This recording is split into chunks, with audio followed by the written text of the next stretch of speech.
Ancient Testament of the Patriarchs. Going to the Testament of Asher.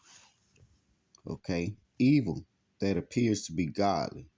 There are those who speak good for the sake of evil, which only brings trouble.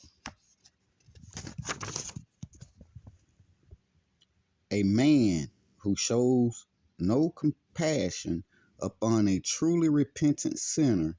This looks like righteousness, but is actually sin.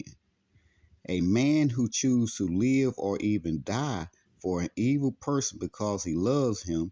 This has an appearance of righteousness, but it is actually sin. There is a compassion that conceals evil in the name of mercy. It may seem good, but it only brings more evil. That kind compassion turns mercy into sin. One person steals, cons, plunder, and defrauds, but pities the poor. He seems both good and evil, but in reality, he is only evil. When he defrauds his neighbor, he provokes God and swears falsely against the Most High. Even though he pities and refreshes the poor, he sets aside the law of God, defiling his soul. He may appear to be good, but in reality, he kills many and pities few. Another person commits adultery and fornication, but abstains from meat. His fastings only works evil, and he perverts many through his power and wealth. The fornication turned his fasting into sin. Such men are like swine or hares, only half clean, but in truth they are unclean. God's heavenly tablets have declared. Now watch this.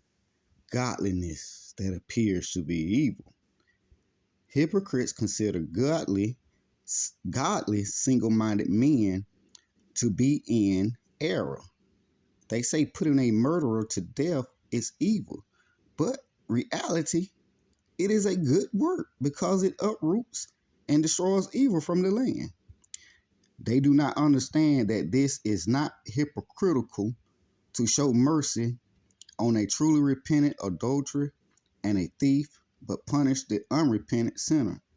Both are acts of righteousness because he who follows the Lord's example and that he refused evil that appeared to be good and that which is obviously evil. They also think it hypocritical to strive against those who carouse, but the righteous know that by tolerating sinners, they will pollute their soul and defile their own speech.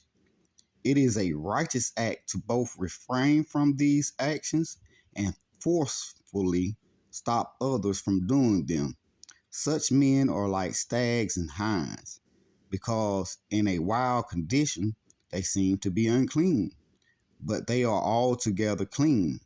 They walk in a zeal for God and abstain from what God also hates and forbids by his commandments, and they ward off the evil from the good.